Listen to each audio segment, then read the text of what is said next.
حضرت شیخ بایزید رحمۃ اللہ تعالی علیہ لکھا ہے کہ حضرت نے اپنے مریدوں کے ساتھ نماز پڑھنے جا رہے تھے تو گلی تنگ تھی تو اس جانب سے کتا بھی آ گیا.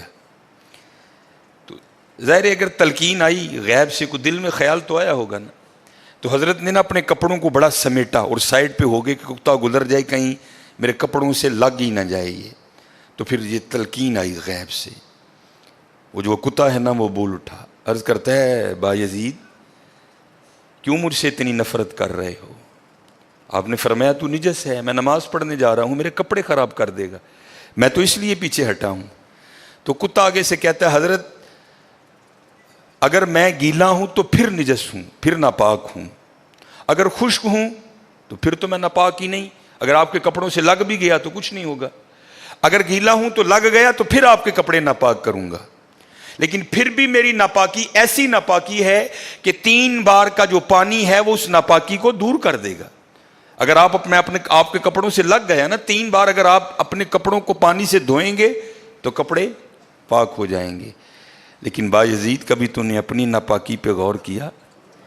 میری ناپاکی تو وہ ہے جس کو 3 پانی دور کر دیتے ہیں, لیکن تیری ناپاکی تو وہ ہے جس کو 7 سمندروں کا پانی بھی نہیں دھو سکتا. جا کے پہلے اپنی ناپاکی دور کر. ہاں حضرت یہ اندر کی ناپاکی. اور کیونکہ بات ان سب بابوں کی ایک ہوتی ہے, انداز جدا ہوتے ہیں, تو پھر یہی بات حضور بلے شاہ رحمۃ اللہ تعالیٰ نے کس طرح لکھی. آپ فرماتے ہیں پھلاں داتو عطر بنا, پھلاں داتو عطر بنا, عطر دا پھر تو کڈ دریا, دریا وچ پھر تو ڈبکیاں لا. ذرا بات کی گہرائی تک جانا. حالا عطر کیا ہے؟ تھوڑا سا شیشی پہ لے کے اپنی ہتھیلی پہ لگایا, اس طرح کر کے جسم پہ لگا دیا, جہاں سے گزرو گے وہاں سے بھی پتا چلے گا اس بندے نے عطر لگایا ہے. اگر تھوڑی امپورٹڈ شیشی ہے تھوڑا سا خود پہ سپرے کر لو, جہاں سے گزرو گے وہاں سے بھی پتا چلے گا کہ اس نے عطر لگایا. عطر تو اتنا سا بھی ہو تو وہ بو کو دور کر دیتا ہے, ختم کر دیتا ہے وہ. لیکن کتنا گہرا مصرع ہے, پھلاں دا تو عطر بنا, عطر دا پھر تو کڈ دریا. تھوڑا سا لگانا نہیں, پھلاں دا تو عطر بنا, عطر دا پھر تو کڈ دریا, دریا وچ پھر تو ڈبکیاں لا, پھر بھی تیری بو نہیں مکنی, پہلوں اپنی میں مکا. پہلوں اپنی میں مکا. انہوں نے تو بنایا تھا فقیر, چل تو آج تو بعد ساڈا فقیر لے, لیکن یہ میں اس نے پھر موقع ضائع کر دیا. میں حضرت پھلاں دا تو عطر بنا, عطر دا پھر تو کڈ دریا, دریا وچ پھر تو ڈبکیاں لا, پھر بھی تیری بو نہیں مکنی, پہلوں اپنی میں مکا. اور جس نے مکا لی حضرت اس کا کام بن گیا. وہ تو ہے ہی کریم. ہاں, اور کتنے کریم ہیں میں آپ کو بتا نہیں سکتا حضرت. یہ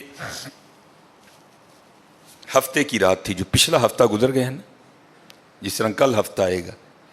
یہ بھٹر میں پروگرام تھا, تو پروگرام پہ گئے, وہاں سے مجھے آتے آتے نا تقریباً 12 بج گئے. جب میں گھر آیا نا تو چھوٹا بیٹا میرا, سب سے چھوٹا ابراہیم, بڑا رو رہا تھا. تو ماں اس کو چپ کرانے کے لیے نا وہ ٹہل رہی تھی, اس کمرے سے اس کمرہ, اس کمرے سے اس کمرہ. تو وہ کہتی ہے کہ شاہ کے بعد کی اس کی طبیعت خراب ہے, مسلسل رو رہا ہے, میں نے بڑا چپ کرایا, نہیں کر رہا, تو اس طرح کریں اس کو کسی ہاسپٹل لے چلتے ہیں. میں نے کہا چلو. عمل خدمت لے گئے. وہ ڈاکٹر نے چیک کیا, اس نے کہا بچے کا گلا خراب ہے, اور جب بھی بچوں کا گلا خراب ہوتا ہے نا ساتھ پھر ان کے کان میں بھی درد ہوتی ہے, اس کے کان میں درد ہے اس لیے رو رہا ہے. اس نے وہ دوائی وغیرہ انجیکشن وغیرہ لگائے, اس کے کان میں ڈراپس بھی ڈالے. لیکن میں نے کہا نہیں, میں آدھا گھنٹہ ویٹ کروں گا, بچے کی جب طبیعت سنبھلے گی نا میں پھر ہی گھر لے کے جاؤں گا. ہم وہاں بیٹھ گئے. خیر بچے کی طبیعت سنبھل گئی, ہم لے کے نا گھر آ گئے. اب ظاہر ہے بچے کی طبیعت خراب تھی, اس کی ماں نے عشاء کی نماز نہیں پڑھی تھی, میں نے فرض اور سنتیں پڑھ لی تھی, وتر اور نوافل میں نے بھی نہیں پڑھے تھے. وہ بچہ سو گیا, ہم نے اس کو چارپائی پہ لٹایا, آگے میں نے نماز شروع کر دی, میرے پیچھے میرے بیٹے کی ماں نے نماز شروع کر دی.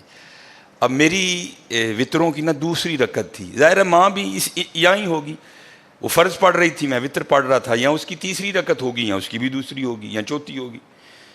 اب اس کی نا آنکھ کھل گئی، اس نے بڑی شدت سے رونا شروع کر دیا.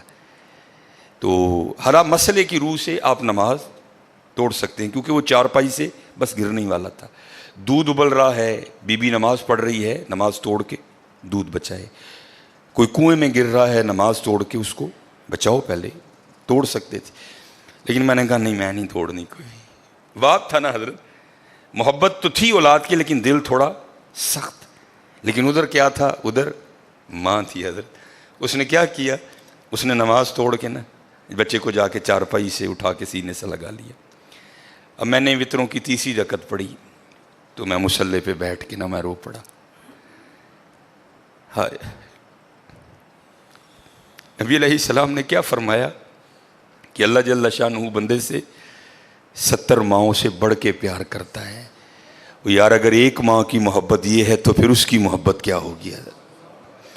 اگر ایک ماں کی محبت یہ ہے کہ اس نے نماز توڑ کے بچے کو سینے سے لگا لیا، تو پھر تصور کرو حضرت، جو 70 ماؤں سے بڑھ کے پیار کرتا ہے اس کی محبت کیا ہوگی؟ لیکن بات پھر وہی ہے حضرت، ہم تو مائل با کرم ہیں، لیکن کیا ہم تو مائل با کرم ہیں، لیکن آگے سے کیا؟ جب یہ وہ بچہ تھا نا، میں نہیں تھی حضرت اس میں. وہ تو پوری شدت سے رو رہا تھا، مجھے بٹھاؤ، مجھے اٹھاؤ، مجھے بچاؤ، مجھے بچاؤ. شدت تھی نا حضرت، اس شدت نے ماں کو مجبور کر دیا کہ اس نے نماز توڑ کے بچے کو اٹھایا. یہاں بھی جب شدت آتی ہے نا حضرت، تو پھر دریائے رحمت ایسا جوش میں آتا ہے کہ بگڑی بن جاتی ہے. لیکن پھر کیا ہے؟ ہم تو مائل با کرم ہیں، کوئی سائل ہی نہیں.